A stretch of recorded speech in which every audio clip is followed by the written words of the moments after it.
first time I ever played this in public. Oh, yeah? On anything like this. It's called Our Riviera Paradise. I'll leave you a paradise. Our Riviera Paradise. Oh. It's beautiful.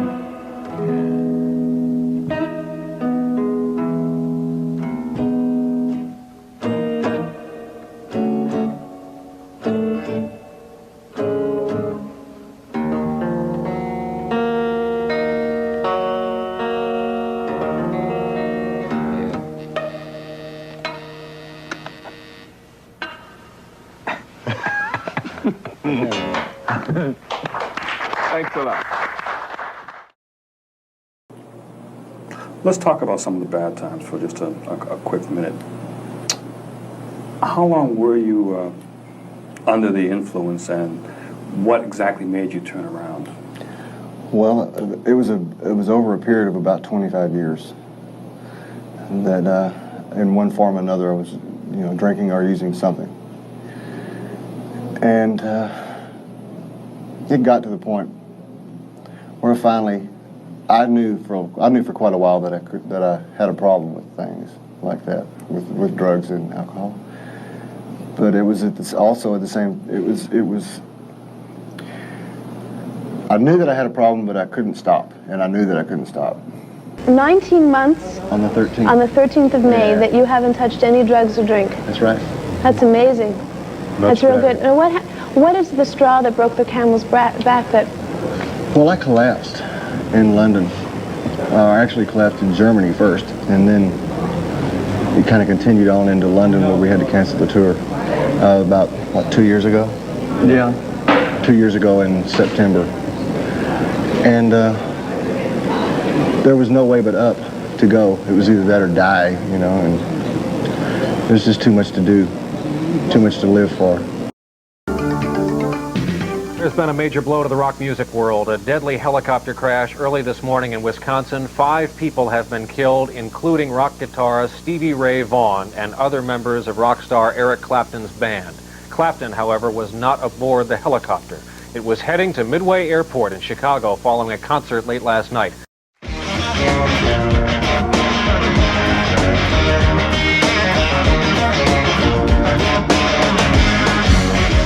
He was named Musician of the Year at the recent National Blues Awards in Memphis, Tennessee. He has played to sold-out houses on 3 continents, including at Carnegie Hall and the Sydney Opera House. He is a Grammy Award winner. He's the only musician ever to have played the national anthem at the Houston Astrodome.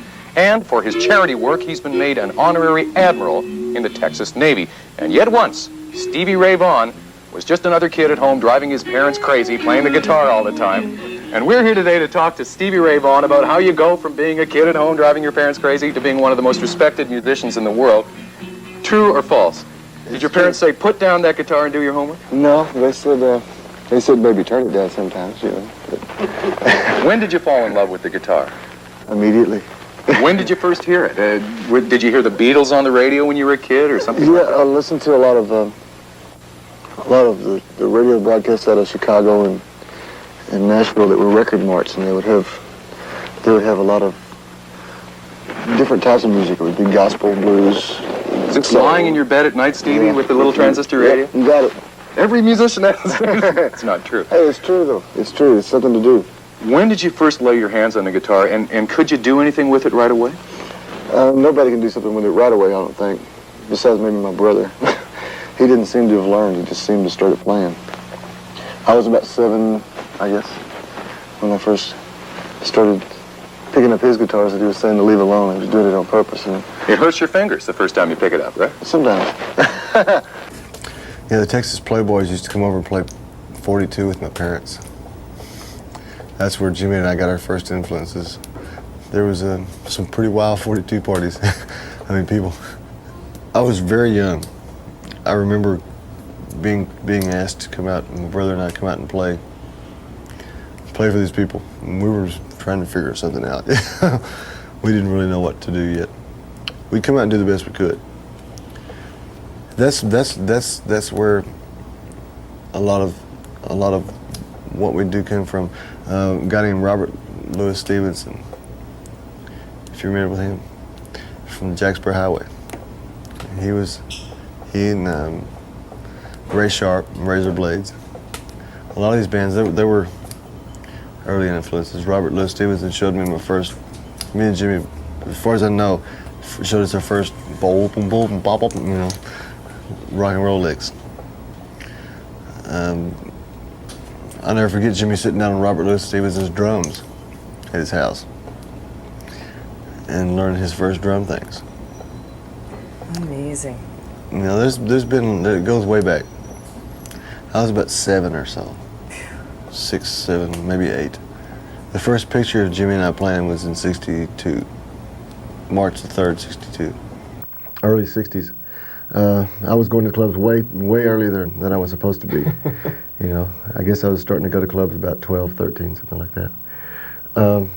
But main influences in the early years, I guess, were, well, the biggest one, of course, is still my brother, Jimmy Vaughan. But Albert King, Albert Collins, Lonnie Mack, B.B. King, Freddie King, Buddy Guy, Muddy Waters, The Wolf, It was the main things. When I first went down, Jimmy had already moved from Dallas to Austin. And there had been a blues and jazz scene and a country scene, but the blues and jazz was a lot bigger during, say, the 50s.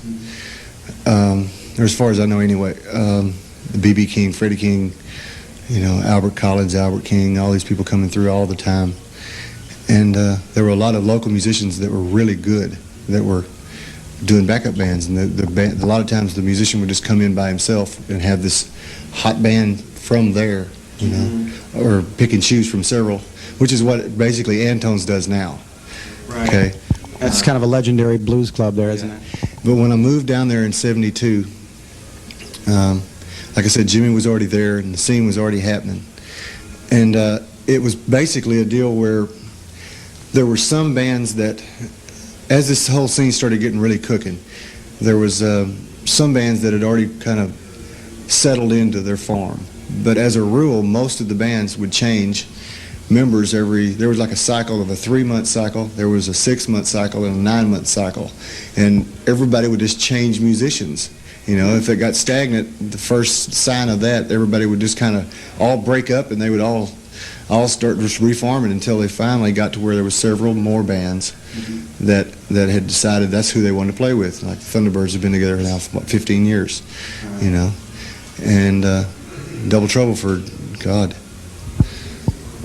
nearly 10, So there's that kind of thing that went on, and with all of that switching around and working with each other, there's bound to be a lot learned and a lot of growth. That, yeah. Or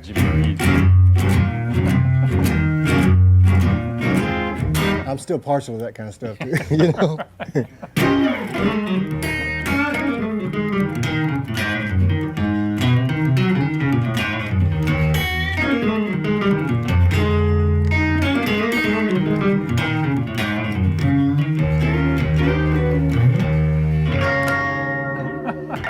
I don't know. I just like to have fun with it, Okay, a lot of people would say that your big break, or when everybody knew who you were, was '84, the Let's Dance album from David Bowie. You played on that. What's your feelings on that experience? Well, making that record was a lot of fun. It really was. He brought in this old rhythm and blues 45. He had it on a cassette, and played me about 10 seconds of it. And says, "Can you go in this direction?" It was just like what I like to play in the first place, and so we fit in. Basically, what I did was just fit in Albert King style into anything else that I was doing at the time. It was that sound. Yeah. That's what he wanted, and he knew where to get it. It was from you. Yeah. I had fun trying it anyway. Yeah. Well, it worked out really well. I think it was a good. It worked out real well for his album. Anyway, it was like an incredible success for him, and like I said, it was probably where everybody started hearing about you, not only in Texas but all over the world. It was a lot of fun making that record and the circumstances around it as well.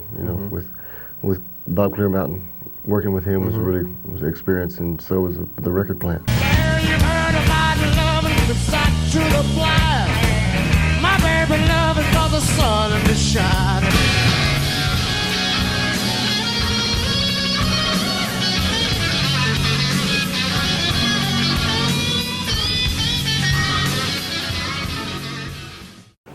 Through John Paul Hammond, he brought back a tape.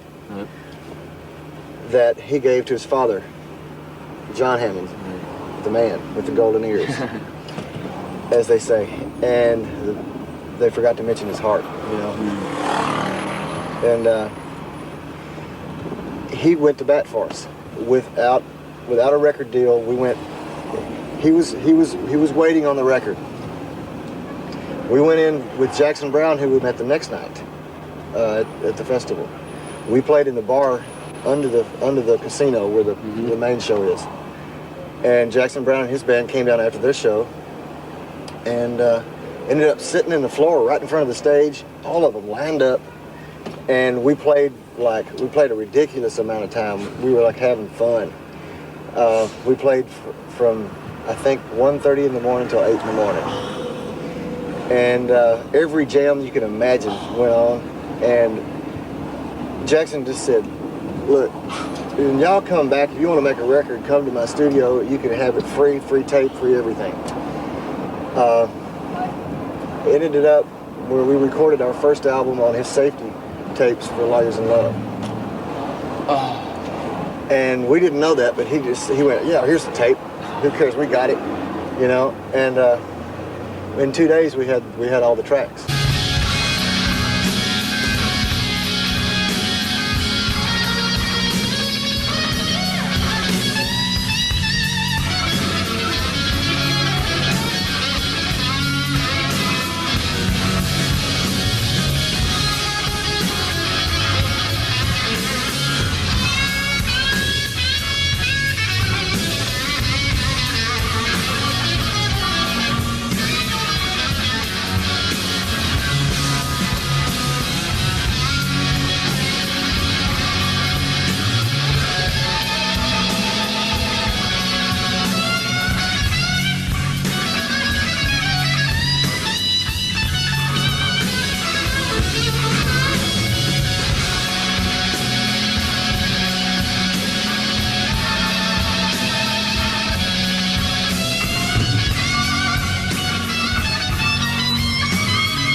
You're obviously influenced by Jimi Hendrix on your life, and you really like what he's done, you know. Of course.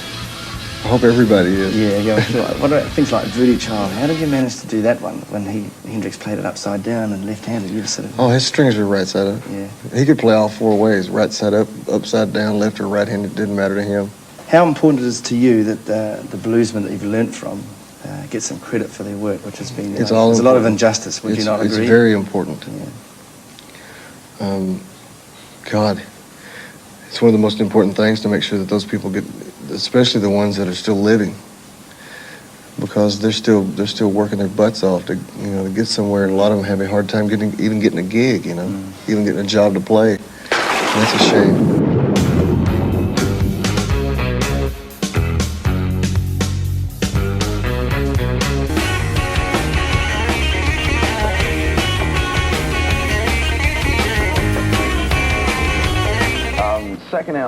Second album. Was it a little bit easier this time around? This will be the third here. This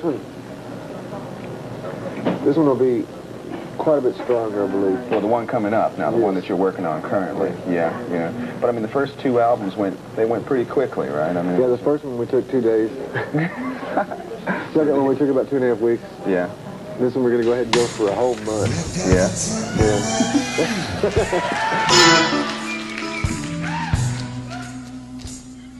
See what's going on.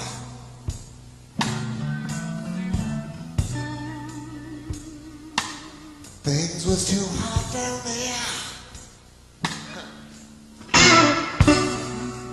Couldn't stay very long.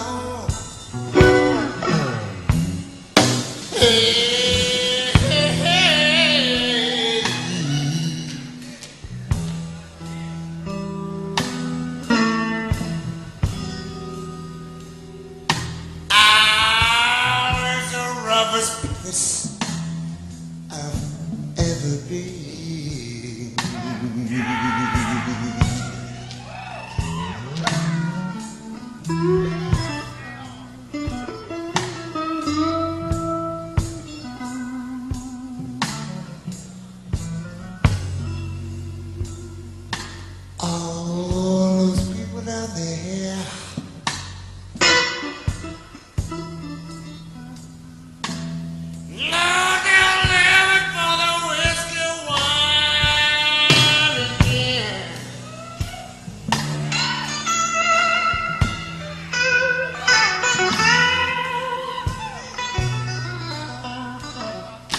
I enjoy recording very much, but the main thing is to play for people.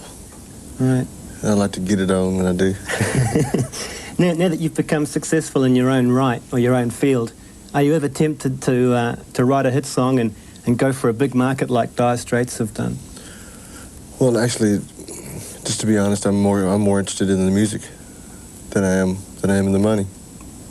If our music does the right thing for whatever a hit takes, then that's fine with me.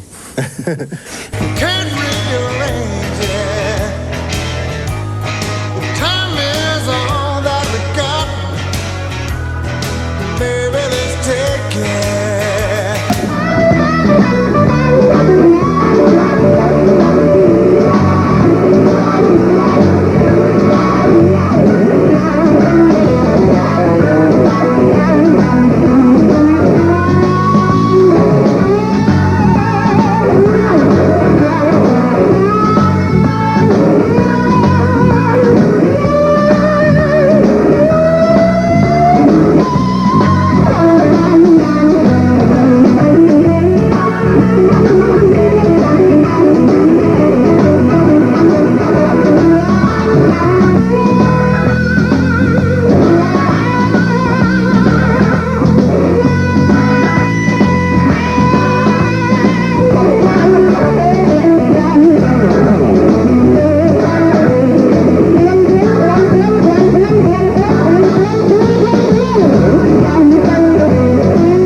quite a bit. No more drinking, no more drugs. You know, some people may be able to do one or the other. I won't get into that. You know, some people will be able to drink right. You know, but I can't do that. I've went too far with it, and I started, instead of just partying or instead of just drinking to have a drink, I had to go off and be obsessive with it, and it just doesn't work for me. I wish a lot of people that can't handle it would realize that they couldn't, and it'll happen in time, you know. But it's something that's a lot harder to deal with than a lot of people realize, you know. And it took me a long time to realize that I knew I couldn't stop, but I have to do something about that and stop, you know. Well, what made you realize suddenly that you got to take control of this? Well, I fell apart. Oh yeah. Yeah, I fell apart. Like, and there's no, well, yeah, and that, well, like I said, I was still playing gigs, but I was physically and emotionally and spiritually just bankrupt. It's really difficult to control that kind of habit. What kind of support system do you have around you? I went through treatment in Atlanta, Georgia, and I've got a step program, a 12-step program that I live by now, and all the people in that program, all my support. Plus, I have the bass player Tommy Shannon. He's also in the program, and so is my drum tech and guitar tech, and we help each other out. A lot of people associate drug and alcohol abuse with show business. Do you think it really is an occupational hazard? It's a myth, yeah. But that myth is overwhelming.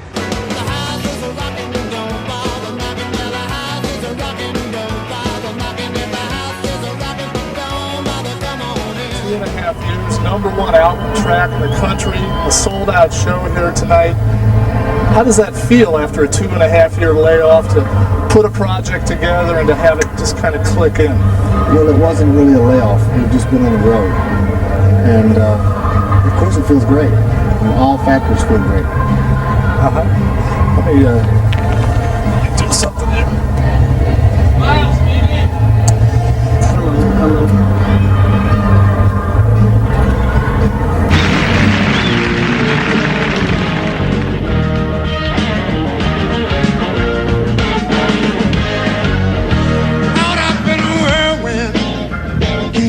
My breath, knee deep but not water, broke out the cold sweat, can't catch a turn in this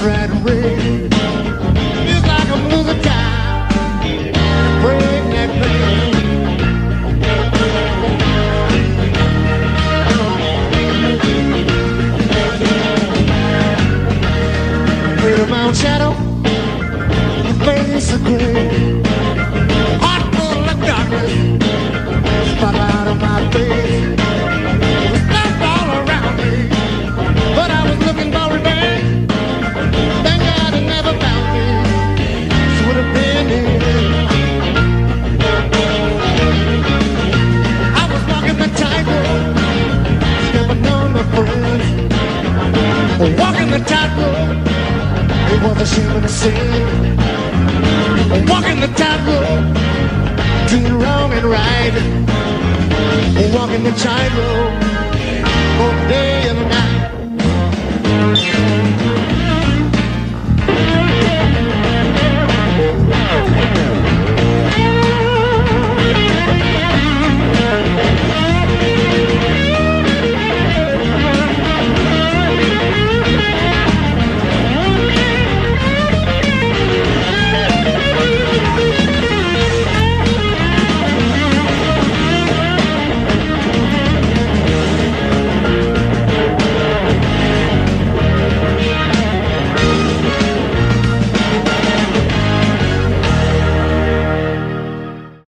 Stevie Ray Vaughan died in a helicopter crash early Monday on his way to Chicago.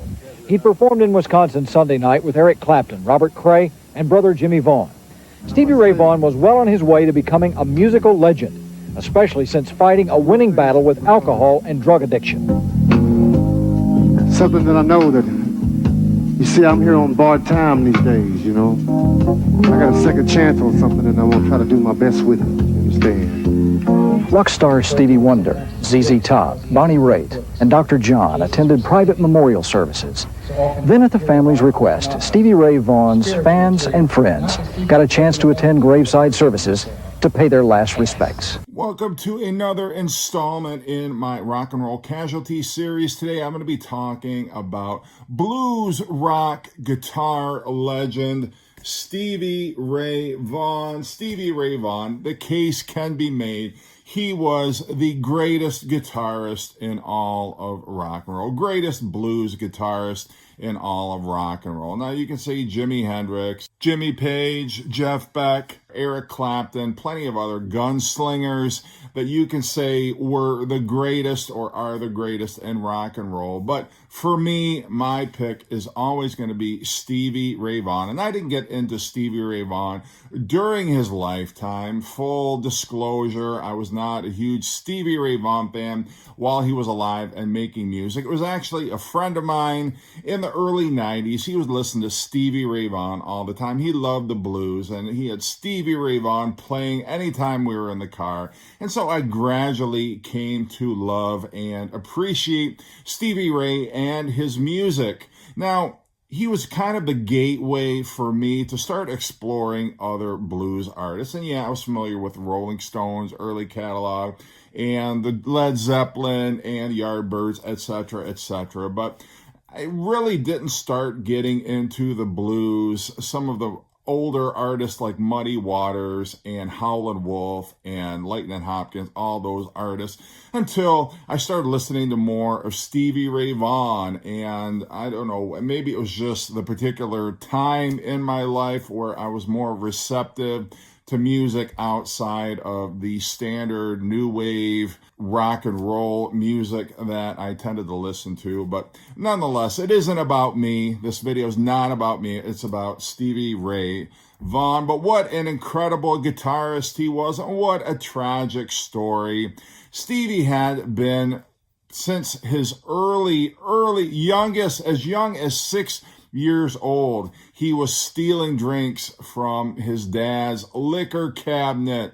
His dad was an abusive alcoholic when he was growing up. And Stevie Ray, he was very shy, he was very sensitive, and he figured what's good enough for the old man is good enough for me. So he had a lifestyle, a lifelong addiction to not only alcohol, but plenty of other drugs, cocaine, methamphetamines, uppers, downers, pretty much everything in the encyclopedia of hard drugs Stevie Ray had attempted or tried or experimented with at one time or another.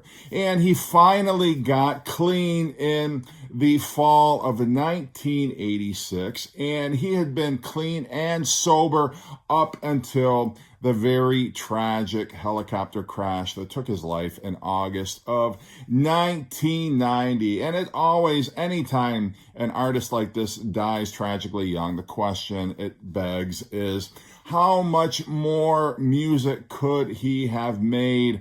What avenues would he have explored? What would he have sounded like had he continued 20, 30, 40 years on? Unfortunately, we will never know. But what a great talent. He was born October 3rd, 1954 in Dallas, Texas, and his family moved often during his childhood, first to Arkansas, then Louisiana, Mississippi, and Oklahoma, before they returned to Dallas. He received his first guitar as a present on his 7th birthday, and inspired by his older brother Jimmy, he taught himself to play by ear. He began listening to blues artists like Albert King, Otis Rush, and Muddy Waters, and rock guitarists Jimi Hendrix and Lonnie Mack. He received his first electric guitar in 1963, which was a hand-me-down from his brother Jimmy. And in the mid-60s, he joined his first professional band, the Brooklyn Underground, playing bars and nightclubs professionally. In 1969, while playing at a local Dallas club, he was spotted by bassist Tommy Shannon, who invited him to jam. The two would form the short-lived band, the Cracker Jacks. Vaughan dropped out of high school in the early 1970s and moved to Austin, where he continued playing gigs with a number of different bands throughout the 1970s.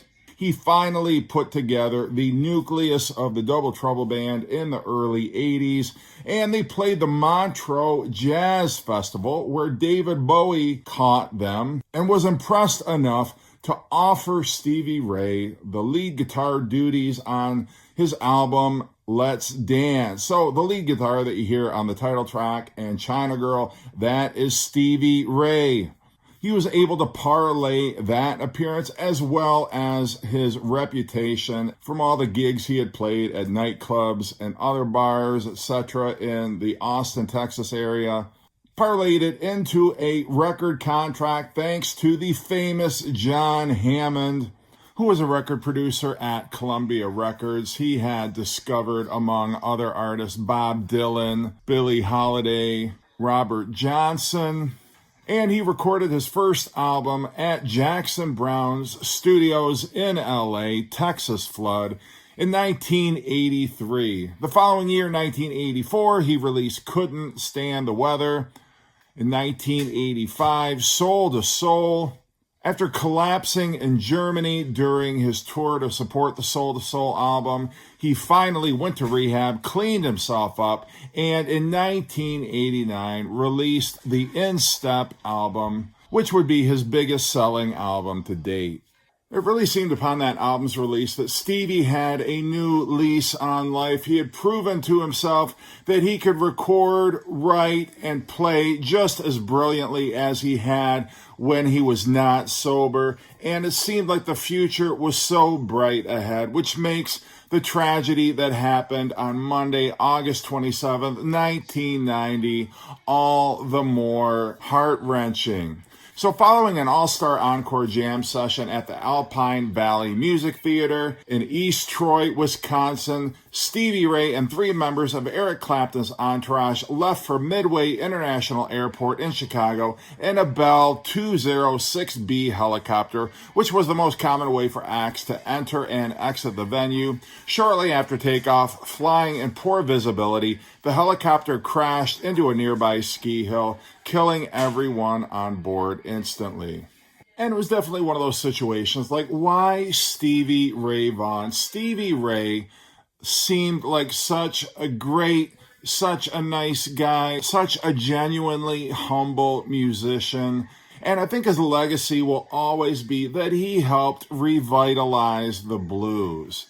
Along with Robert Cray and George Thorogood, the 80s was a great time to be a blues fan. And I think a lot of the blues artists that came afterwards, like the Johnny Langs and the Kenny Wayne Shepherds, owe a great debt of gratitude to Stevie Ray Vaughan. His amazing guitar playing, his incredible songwriting, his impeccable showmanship, his life is really one to be celebrated, and that's what I hope to do with this video. So I hope if you're a Stevie Ray Vaughan fan, you've enjoyed this video. I hope you're enjoying this series. Thank you for watching, and take care.